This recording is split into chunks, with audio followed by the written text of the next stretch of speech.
الحمد للہ وکفا والصلاة والسلام علی سید الانبیاء معدن الجود والعطاء وعلی آلہ وصحبہ وبارک وسلم دائما ابدا اما بعد بحمد اللہ تعالی کہ رب ذوالجلال کے احسان اور کرم سے سبق آپ کا شروع ہو گیا سورہ زمر شیفہ کی 9 نمبر آیت شیفہ سے آگے۔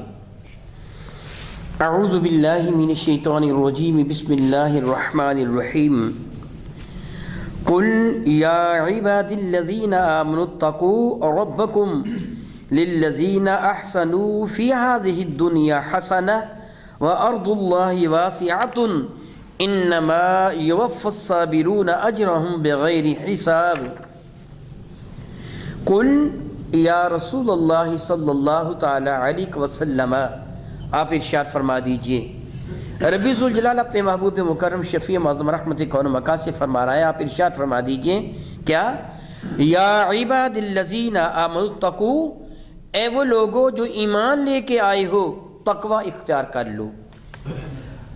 تقوی کا نہایت ہی اختصار کے ساتھ معنی یہ ہوگا اللہ رب العزت جل وعلا کا ڈر اور اپنے آپ کو جہنم سے بچانا، یعنی رب کائنات جل وعلا کے خوف کا غلبہ جس کے نتیجہ میں اپنے آپ کو جہنم سے بچانا ہوگا۔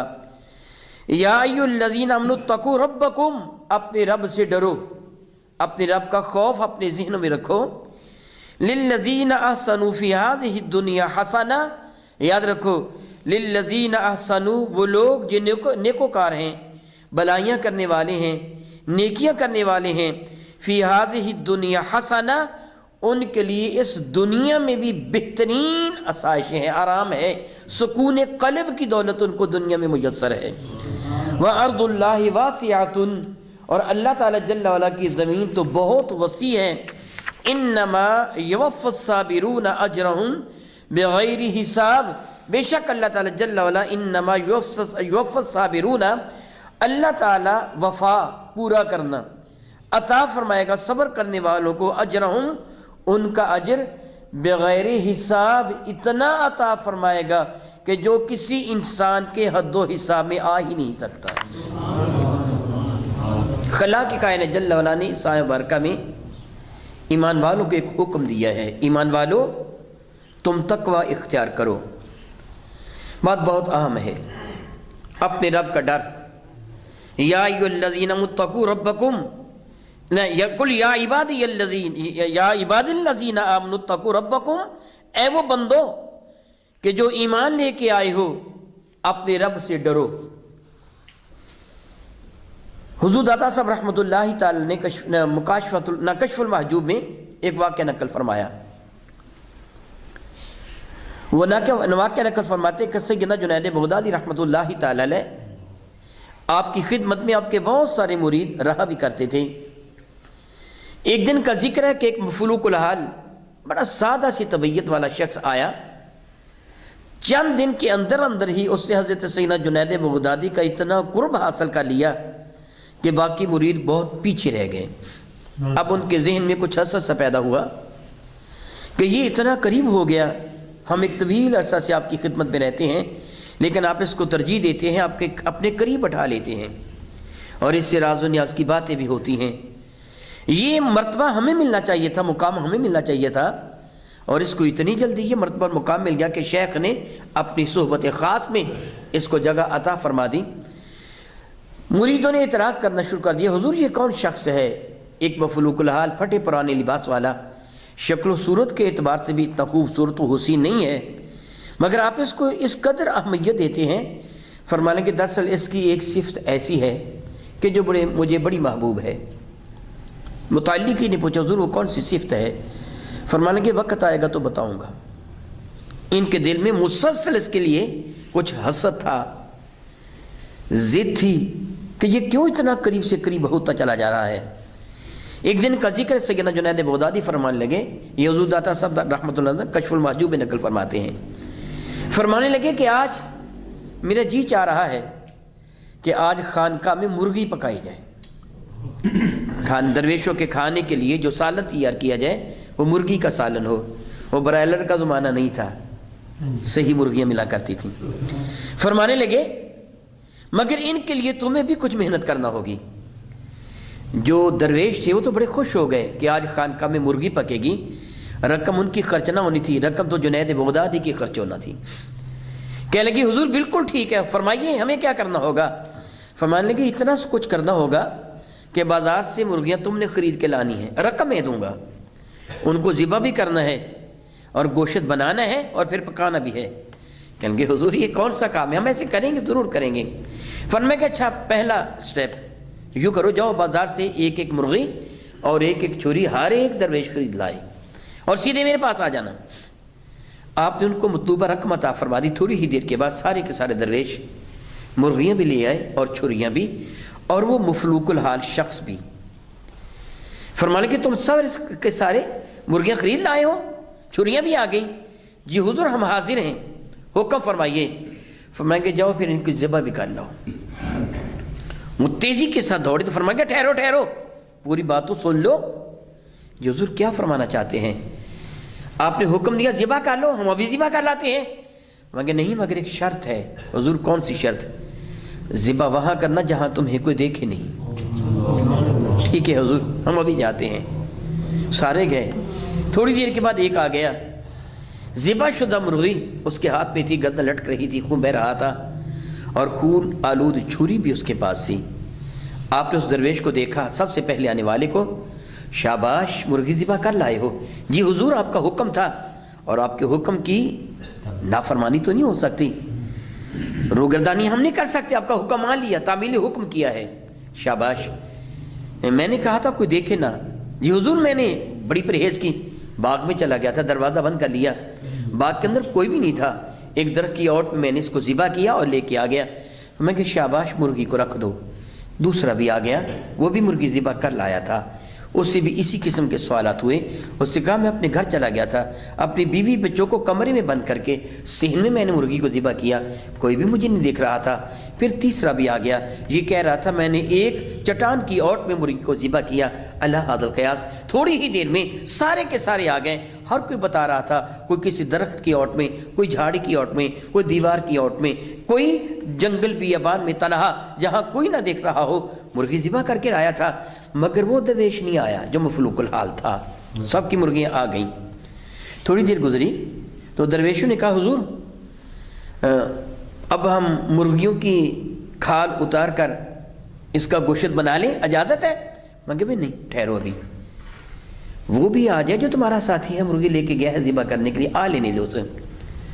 ٹھیک ہے حضور انتظار کر لیتے ہیں۔ تھوڑی دیر کے بعد کہنے لگے حضور وہ نہیں آئے گا، آپس میں خسر پسر ہو رہی تھی، وہ نہیں آئے گا، کبھی بھی نہیں آئے گا۔ ایک کہہ رہا تھا وہ آئے گا، اور آ کے معلوم ہے کیا کہے گا، مرغی مجھ سے چھوٹ گئی تھی جنگل میں اس کی تلاش میں اس کے پیچھے بڑا دوڑا، مگر معلوم نہیں ہو کہاں گم ہوگی جھاڑیوں میں ڈھونڈتا رہا اور پھر میں ناکام ہو کے واپس آ گیا۔ اور کرے گا کیا؟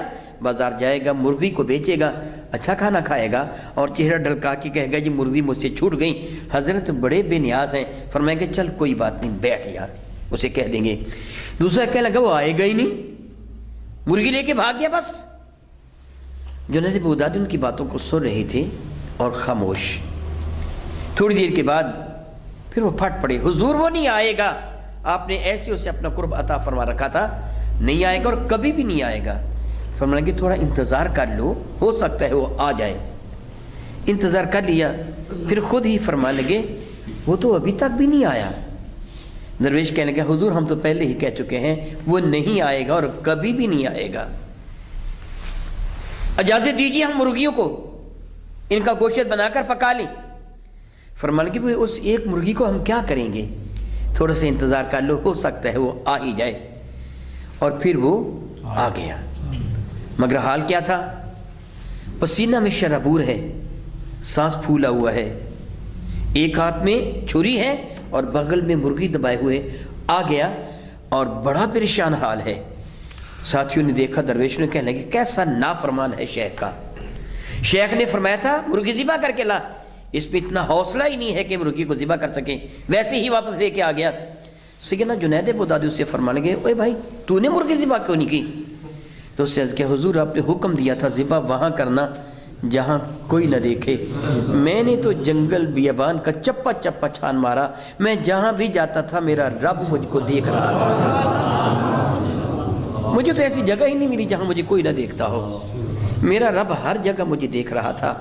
سیدنا جنید مسکرا کے فرمائیں گے بس اس کی یہی عادت مجھے پسند ہے. اے کاش یہ عادت ہماری بھی بن جائے. میں سادہ سی مثال دے کے سمجھاتا ہوں. آپ میرے شاگرد ہیں, آپ مجھے کہیں شاہ جی یہاں کھڑے ہو جائیں اور ہمیں نماز پڑھ کے دکھائیں نماز کیسے پڑھی جاتی ہے. یقین جانیے میں اپنے ہاتھ اتنی احتیاط سے اٹھاؤں گا کہ کوئی غلطی نہ ہونے پائے. میرے یہ انگوٹھے کانوں کی لو کے برابر چلے جائیں, میری انگلیاں سیدھی ہوں, پھر میں ہاتھ باندھوں گا تو اتنے احتیاط کے ساتھ باندھوں گا جو سنت طریقہ ہے اسی کے مطابق باندھوں. اگر میرے جسم پہ ہی کھجلی ہوگی میں کھجاؤں گا نہیں, میں کہوں گا میرے گرد گرد کھڑے میرے شاگرد دیکھ رہے ہیں, یہ کیا کہیں گے شاہ جی کو صحیح نماز بھی نہیں پڑھنا آتی. نماز بھی پڑھتے ہیں کبھی ادھر کھو جاتے ہیں کبھی ادھر کھو جاتے ہیں, کبھی اپنا لباس درست کرتے ہیں کبھی اپنا عمامہ درست کرتے ہیں, ان کو نماز پڑھنا بھی نہیں آتی. مجھے ضرورت بھی ہوگی میں تب بھی عمل نہیں کروں گا, میں بڑے خشوع و خضوع کے ساتھ نماز پڑھوں گا. میں تم کو دکھانے کے لیے تو یہ خشوع و خضوع کروں گا, کاش مجھے حیا آ جائے کہ میرا رب بھی مجھے دیکھ رہا ہے. پھر میں کبھی بھی تنہائی میں جرم نہیں کروں گا. جب مجھے یقین ہوگا کہ کوئی اور دیکھے یا نہ دیکھے میرا رب تو دیکھ رہا ہے. رب کائنات یہی فرما رہا ہے, کل یا رسول اللہ فرما دو یا عباد الذین آمنو, اے ایمان والو, تقوا ربکم, اپنے رب سے ڈرو, وہ تمہیں دیکھ رہا ہے, وہ تمہیں ملاحظہ فرما رہا ہے. اللہ اکبر اللہ اکبر. للذین احسنوا فی ہذہ الدنیا حسنہ, وہ لوگ جو نیکوکار ہیں اپنے رب سے وفا کرنے والے ہیں ان کے اس دنیا میں بھی بھلائیاں ہیں, اطمینان قلب کی دولت میسر ہے. وہ پریشان حال نہیں ہیں, وہ الجھے ہوئے نہیں ہیں, ایک وقت کی روٹی بھی میسر آ جائے اس کا شکر ادا کر لیتے ہیں. وہ دنیا کے ان جلملیوں میں الجھے ہوئے نہیں ہیں, ان کے قلب کو اطمینان کی دولت میسر ہے, اس لیے کہ رب ان سے پیار فرما رہا ہے, ان کو اپنی رحمتوں کا نزول فرما رہا ہے. وہ الجھے ہوئے نہیں ہیں. ان کو وہ بھی ہیں کہ جو ایک مل بنا لیں پھر فکر میں ہوتے ہیں دوسری مل کب بنے گی, فکر میں تیسری مل کب بنے گی. لیکن یہ اللہ کے برگزیدہ بندے شان بے نیازی میں رہتے ہیں, ان کو پرواہ ہی نہیں ہوا کرتی. رب ذوالجلال ارشاد گرامی قدر فرماتے ہیں وَأَرْضُ اللَّهِ وَاسِعَةٌ, اچھی طرح ذہن نشین کر لو, اللہ کی زمین بہت وسیع ہے, بہت وسیع ہے. علماء کرام ارشاد فرماتے ہیں, مفسرین کرام, اس سے مراد یہ ہے کہ اگر کسی جگہ کسی مقام پر تمہیں اللہ تعالیٰ جل وعلا کی عبادت کی سلسلہ میں رکاوٹ ڈالی جا رہی ہو, تم پر پابندیاں عائد کی جا رہی ہوں کہ تم کو یہاں نماز نہیں پڑھنے دی جائے گی, تمہیں قربانی کرنے کی اجازت نہیں ہوگی, یا تمہیں اعمال صالح کی اجازت نہیں ہوگی, روزہ رکھنے کی اجازت نہیں دی جائے گی, وغیرہ وغیرہ. اگر کسی مقام پر ایسی پابندیاں ہوں وہ جگہ چھوڑ کر دوسری جگہ چلے جاؤ. اللہ کی زمین بڑی وسیع ہے, یہ بہانہ قیامت کے دن تم سے نہیں سنا جائے گا کہ قیامت کے دن تم یہ کہہ دو مولا تعالیٰ میں نماز تو ضرور پڑھتا مگر میں ایسی میل میں کام کرتا تھا جہاں مجھے نماز پڑھنے کی اجازت ہی نہیں. وہ نماز نہیں پڑھنے کا وقت دیتے تھے, روزہ رکھنے کی اجازت نہیں تھی, مجھے نیکی کرنے کی اجازت نہیں تھی. رب کائنات فرماتا اللہ کی زمین بڑی وسیع ہے, اگر تجھے نیکی کرنے کی اجازت نہ ہو تو آپ جانتے ہیں میرے کریم آقا ہجرت فرما کر مدینہ طیبہ چلے گئے تھے, تو مکہ مکرمہ میں رہنے والوں کے لیے فرض ہو گیا تھا کہ تمہیں مکہ مکرمہ میں چونکہ عبادت کی اجازت نہیں ہے, مکہ مکرمہ چھوڑ دو, مدینہ طیبہ چلے جاؤ. پھر مکہ مکرمہ کو چھوڑ دینا واجب تھا کہ کوئی بھی شخص مکہ مکرمہ میں ایسا نہ رہے کہ جو وہاں تک جانے کی طاقت رکھتا ہو, سوائے معذوروں کے, عورتوں کے اور بچوں کے کہ جو تنہا سفر نہیں کر سکتے. ان کے سوا ہر وہ شخص کو حکم تھا کہ جو سفر کرنے کے لائق ہے کہ مکہ چھوڑ کر مدینہ چلا جائے, مکہ میں رہنے کی اجازت نہیں تھی. پھر مکہ میں رہنا گویا یوں سمجھو ان کے لیے حرام ہو گیا تھا کہ جو باوجود قدرت کے ہجرت نہیں کر سکتے. حکم تھا سارے کے سارے ہجرت کر کے چلے جاؤ. اور بعض علماء کرام نے ارشاد میں اس سے وہ لوگ بھی مراد ہیں جو ہجرت حبشہ کر کے سیدنا جعفر طیار کی زیر سرکردگی حبشہ کی جانب تشریف لے گئے تھے، مکہ مکرمہ سے ہجرت کر کے حبشہ کی جانب چلے گئے تھے کہ مکہ مکرمہ والوں نے ان پر عرصہ حیات تنگ کر دیا تھا، اور انہوں نے یہ نہیں کیا اللہ اکبر کہ مجبور ہو کر کسی بت کو سجدہ کیا ہو، میں گھر چھوڑ دوں گا، جائیداد چھوڑ دوں گا، باغات کو چھوڑ دوں گا، ماں کو چھوڑ دوں گا، ابا کو چھوڑ دوں گا، بیوی بچوں کو چھوڑ دوں گا، مگر دامن مصطفیٰ نہیں چھوڑوں گا۔ اللہ کی زمین بڑی وسیع ہے، وہ سب کچھ چھوڑ کر چلے گئے، بیوی بچے کیا، ماں باپ کیا، جاہ و حشمت کیا، جائیداد کیا، سب کو چھوڑ کر چلے گئے۔ ربی کریم فرماتا ہے پھر وہ بندے جنہوں نے میری رضا کی خاطر تکالیف کو برداشت کیا، میری رضا کی خاطر سفر کی کٹھن منزلوں کو طے کیا، مجھے راضی کرنے کے لیے انہوں نے اپنی جان تک کی قربانی دینے سے گریز نہ کیا، رب ذوالجلال فرماتا ہے پہ سلو انما یوفی الصابرون اجرہم بغیر حساب، وہ جو صبر کرنے والے ہیں، صبر و استقامت کے کوہ گراں ہیں، میں اللہ ان کو اتنا اجر عطا فرماؤں گا، اتنا اجر عطا فرماؤں گا جو ان سے گنا ہی نہیں جا سکتا، ممکن ہی نہیں اس کو گننا۔ صبر و استقامت کے کوہ گراں، میدان صبر و رضا کے شاہ سوار سیدنا امام حسین علی مقام رضی اللہ تعالی عنہ، ان سے حدیث بارکہ مروی ہے، وہ ان الفاظ کے ساتھ حدیث بارکہ کا ذکر فرماتے ہیں سمعت جدی رسول اللہ صلی اللہ علیہ وسلم، میں نے اپنے نانا جان رسول اللہ سے سنا، حضور نے فرمایا اے حسین، اے میرے بیٹے، فرائض کی ادائیگی میں کوتاہی نہ کرنا، بہت بڑی بات ہے، فرائض کی ادائیگی میں کوتاہی نہ کرنا تو اللہ تعالیٰ جل وعلا کے نہایت ہی عبادت گزار بندوں میں شمار ہو جائے گا تیرا۔ میری کچھ ذمہ داریاں ہیں، کچھ فرائض ہیں، کچھ وہ ہیں کہ جو میری ذمہ داریاں ہیں، میرے اللہ کا حق ہے، ان کو حقوق اللہ کہا جاتا ہے، جس طرح آپ نماز پڑھتے ہیں، نیکی کے افعال و اعمال کرتے ہیں، روزہ رکھتے ہیں، آپ حج کرتے ہیں وغیرہ وغیرہ، اور کچھ وہ ہوتے ہیں جن کا تعلق حقوق العباد کے ساتھ، وہ میرے فرائض ہیں، جس طرح مجھ پر میرے ماں باپ، میرے بہن بھائی، میرے بیوی بچے، میرے یار دوست اور اب سارے کے سارے آپ کے حقوق جو میرے فرض میں شامل ہیں۔ جس آدمی کا دائرہ احباب جتنا بڑھتا چلا جائے گا، اس کی ذمہ داریاں اسی قدر وسیع سے وسیع تر ہوتی چلی جائیں گی۔ اے کاش کہ مجھے یہ احساس ہو میری ایک ذمہ داری ہے جو میری ماں، میرے باپ، میری بہنوں، میرے بھائیوں، میری بیوی، میرے بیٹے بیٹیوں کے بارے میں ہے۔ میرے کریم فرماتے کلکم راعٍ وکلکم مسئول عن رعایتہ، تم سارے کے سارے نگران ہو، قیامت کے تم سے تمہارے ماتحتوں کے بارے میں پوچھا جائے گا جن کی نگرانی تمہارے ذمہ تھی۔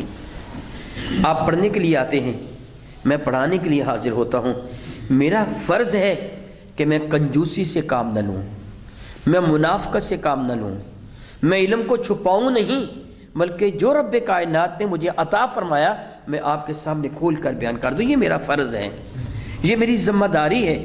باتوں کو سمجھنا، ان پہ عمل کرنا آپ کا بھی فرض ہے، میرا بھی فرض ہے۔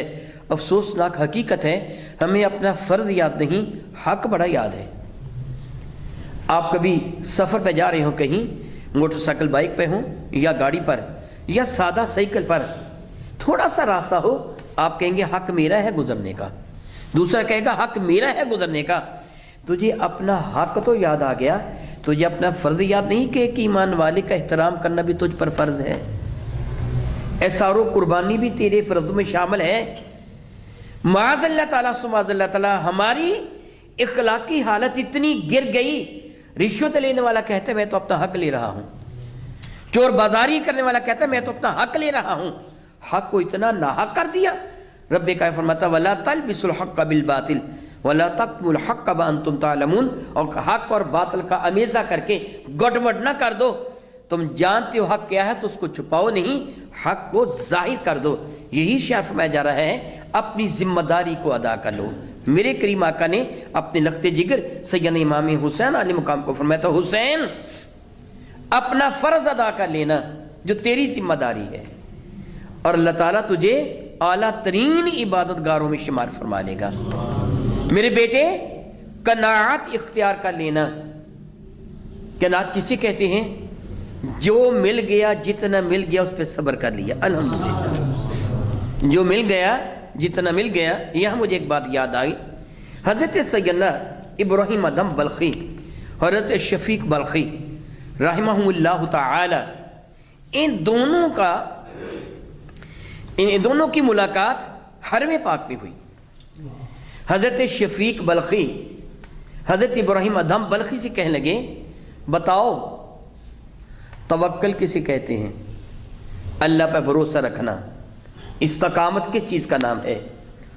سیدنا ابراہیم ادم بلخی فرمانے لگے، میرے خیال میں تو یہ ہے، اگر کچھ ملے تو اللہ کا شکر کر لیا جائے، نہ ملے تو صبر کر لیا جائے۔ کیا بھلا؟ ملے تو شکر کر لیا جائے، نہ ملے تو صبر کر لیا جائے۔ شفیق بلخی مسکرا دیے، فرمان کہ یہ عمل تو ہمارے بلخ کے کتے بھی کر لیتے ہیں،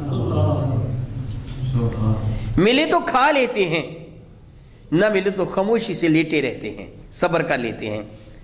ابراہیم ادم فرمان لگے، شیخ پھر تم بتاؤ یہ توکل اور استقامت کسے کہتے ہیں؟ فرمان لگے، مل جائے تو صدقہ کر دے، نہ ملے تو صبر کر لے۔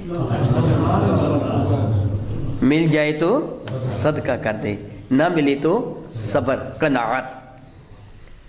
میرے کریم نے فرمایا، اے حسین قناعت اختیار کر لینا، اللہ تعالیٰ تجھے زمانے سے بے نیاز کر دے گا، پھر تو کسی کی جانب نہیں دیکھے گا، اس کے پاس یہ ہے مجھے کیوں نہیں ملا، جو تجھے ملا اپنے رب کا شکر ادا کر، میرے کریم میں اس لائق نہیں تھا، پھر بھی تو نے مجھے عطا کر دیا۔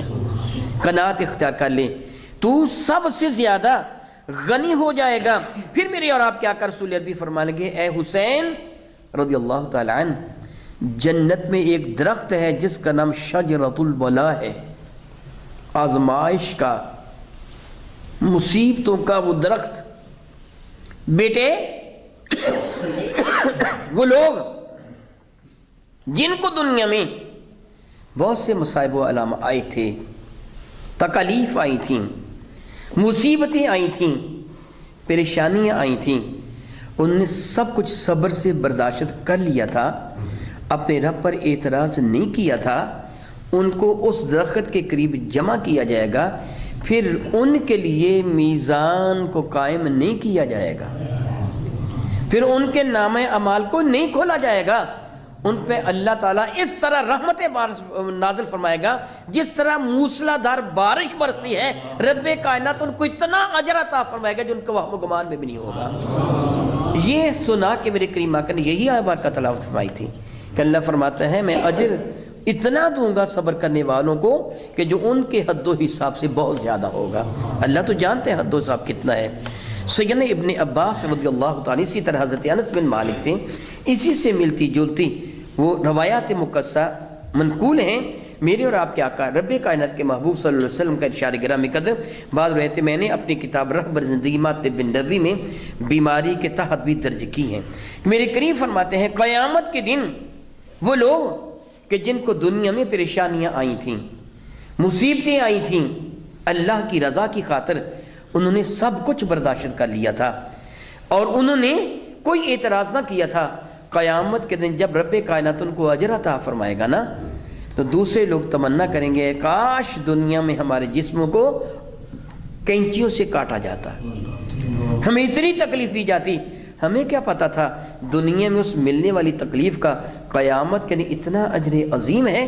ایک اور روایت ہے، مفہوم اس کا کچھ یوں بنتا ہے، قیامت کے دن رب کائنات جل والا کچھ لوگوں کے لیے ملائکہ کو حکم دے گا، اے میرے فرشتوں لے جاؤ ان کو جنت میں چھوڑ کے آؤ، بقیہ لوگوں کا حساب و کتاب ہوگا۔ ملائکہ عرض کریں گے مولا تعالیٰ ان کا حساب نہیں ہوگا؟ اللہ کے کائنات فرمائے گا میرے یہ وہ بندے ہیں جنہوں نے دنیا میں مجھ سے بہت دعائیں مانگی تھی، اے اللہ ہمیں یہ دے دے، اے اللہ ہمیں یہ دے دے، یہ دے دے، یہ دے، بہت دعائیں کیا کرتے تھے، مگر میں نے ان کی ایک بھی دعا قبول نہیں کی۔ شاباش ہے انہوں نے میری عبادت سے منہ نہیں موڑا. یہ نہیں کہ میں نے ان کی دعا کو قبول نہیں کیا، انہوں نے نماز کو چھوڑ دیا ہو. کیا فائدہ نمازیں پڑھنے کا، دعا تو قبول نہیں ہوتی. انہوں نے نیک اعمال کو چھوڑ دیا. نہیں، ایسے نہیں ہوا. میں نے ان کی کوئی بھی دعا قبول نہیں کی اور انہوں نے میری عبادت سے منہ نہیں موڑا، مسلسل میری عبادت کرتے رہے. یہ دنیا میں بڑے پریشان ہو چکے ہیں. قسم ہے مجھ کو میری عزت میرے جلال کی، آج میں ان کو پریشان نہیں ہونے دوں گا. جاؤ ان کو جنت میں چھوڑ کے آؤ، بقیہ لوگوں کا حساب لیا جائے گا. کتنا کریم ہے میرا اللہ. اس کی راہ میں اٹھائی گئی تکلیف پر کتنا اجر عظیم وہ عطا فرماتا ہے. فرماتا ہے انما یوفی الصابرون اجرہم بغیر حساب. بے شک اللہ تعالیٰ جل مجل کریم اجر عطا فرمائے گا ان لوگوں کو جن نے صبر کیا. اتنا عطا فرمائے گا جس کو گنا ہی نہیں جا سکتا، یعنی انسان نہیں گن سکتا، اللہ تو جانتا ہے. فرماتے ہیں قل یا رسول اللہ صلی اللہ تعالیٰ علیہ وسلم، آپ ان لوگوں کو ارشاد فرما دیجئے، آپ بتا دیجئے انی امرتو، بے شک مجھ مصطفیٰ کو ایک حکم دیا گیا ہے. یا رسول اللہ ان کو بتا دیجئے کہ انی امرتو، بے شک مجھے امر کیا گیا، مجھے حکم دیا گیا ہے میرے رب کی جانب سے. کیا؟ ان اعبد اللہ مخلصا لہ الدین، کہ میں اپنے رب کی عبادت کروں خالص الخالص، اسی کا ہو کر عبادت کروں. اللہ اکبر، اللہ اکبر. یہ میرے نبی کو حکم دے دیا اور ہمیں کیا کہا؟ لقد کان لکم فی رسول اللہ اسوۃ حسنہ. دیکھو میرے محبوب کی مبارک زندگی تمہارے لیے مینار نور ہے. جس طرح وہ عبادت کرتے ہیں ویسے تم عبادت کرو، پھر اس کو عبادت کہا جائے گا. اور اس عبادت میں کسی کو بھی شریک نہیں کرو گے، کسی کو راضی کرنے کے لیے نہیں. تیری عبادت صرف اور صرف تیرے مولا کو راضی کرنے کے لیے ہوگی، تیرے رب کی رضا کی خاطر ہوگی، اس کے سوا کچھ اور نہیں. فرما دیجئے مجھے یہی حکم ہے کہ میں جو عبادت کروں، یاد رکھیے میرے کریم آقا کا قول فعل، میرے کریم آقا کی تقریر، یعنی جو بھی قول بات کو، فعل افعال کو. تقریر کا معنی ہوتا ہے کہ ان کے سامنے، میرے نبی کے سامنے کو عمل کیا گیا، میرے کریم آقا نے اس کا انکار نہیں فرمایا، اسے جائز قرار دے دیا. یہ سب کچھ عبادت ہے، کیونکہ حضور کی رضا کے مطابق ہے نا. ایک حضور کی گفتگو، وہ بھی میرے نبی کی رضا کے مطابق. میرے نبی نے جو عمل کیا، خواہ کوئی بھی عمل کیا، جس طرح میں بارہا بیان کر چکا ہوں، حتیٰ کہ آپ پانی پئیں گے تو یہ بھی عبادت میرے نبی کی سنت سمجھ کر. آپ اپنی چارپائی پہ آرام کریں گے میرے نبی کی سنت کے مطابق، یہ بھی عبادت. کھائیں گے یہ بھی عبادت، چلیں گے یہ بھی عبادت، حتیٰ کہ میاں بیوی کے حقوق ادا کریں گے یہ بھی عبادت، بشرط ہے کہ میرے نبی کی سنت پہ. ذہن میں ہر وقت اپنے کریم آقا کی سنت ہو کہ میں اپنے کریم آقا کی سنت کے مطابق جو بھی زندگی کا عمل ہے میں کروں گا، وہ سب کچھ عبادت ہوگا. کہ حضور کا قول ہو، فعل ہو، تقریر ہو، سب کچھ عبادت. قل فرما دیجئے انی امرتو ان اعبد اللہ مخلصا، فرما دیجئے مجھے رب کا میرا حکم ہے کہ میں اپنے رب کی عبادت کروں خالص الخالص لہ الدین، اسی کا ہو کر. وہ امرتو، اور مجھے یہ بھی حکم دیا گیا ہے، اور مجھے یا رسول اللہ فرما دیجئے مجھے یہ بھی حکم دیا گیا ہے. کیا؟ لِأَنْ أَكُونَ اول المسلمین، لِأَنْ أَكُونَ اول المسلمین، کہ کائنات میں سب سے پہلے اپنے رب کو تسلیم کرنے والا بھی میں ہی بنوں. آیا مبارکہ پہ اگر غور کیا جائے، حدیث مبارکہ کے ایک مفہوم بنتا ہے، سوائے انسانوں اور جنوں کے مخلوق میں کوئی بھی اپنے رب کا کفر نہیں کرتا، سوائے جنوں اور انسانوں. اس لیے جزا و سزا ان کو ہے. جو مخلوق اللہ نے تخلیق فرمائی وہ اللہ سے وفا کرنے والی ہے، وہ مخلوق اللہ تعالیٰ کی فرما بردار ہے. تو میرے نبی کیا فرماتے، مجھے کیا حکم ہے کہ سب سے پہلے میں مسلمان بنوں. تو پتہ کیا چلا کہ سب سے پہلے پیدا جو ہوا وہی پہلا مسلمان ہے. کوئی آدمی یہ کہے، ٹھیک ہے حدیث ہے اول ما خلق اللہ القلم، سب سے پہلے اللہ نے قلم کو پیدا کیا. اگر سب سے پہلے اللہ نے قلم کو پیدا کیا، قلم مسلمان ہے کہ کافر؟ مسلمان ہے. قلم کیا ہے؟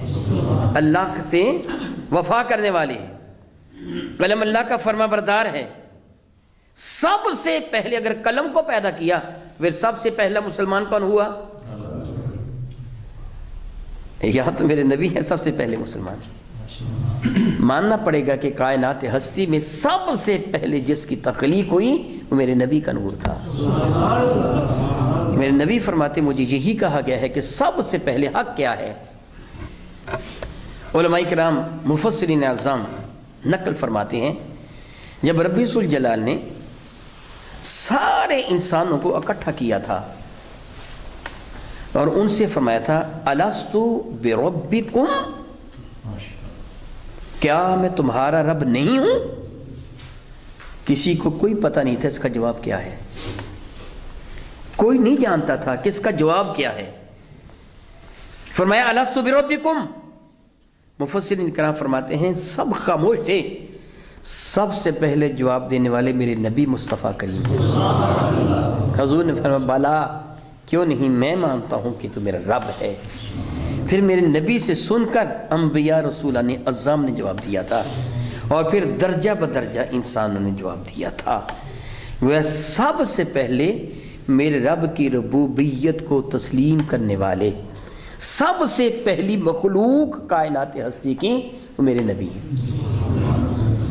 اور میرے رب کو تسلیم کرنے والے. فرماتے ہیں کہ وہ امرت، اور یہ ارشاد فرما دیجئے مجھے حکم دیا گیا ہے لِأَنْ أَكُونَ اول المسلمین، کہ میں سب سے پہلے اللہ کے حضور سر جھکانے والا بنوں، میں اس کو تسلیم کرنے والا بنوں. سبحان اللہ تعالی و بحمدہ او کما قال اللہ تبارک و تعالی واللہ تعالی اعلم باسرار کتابہ.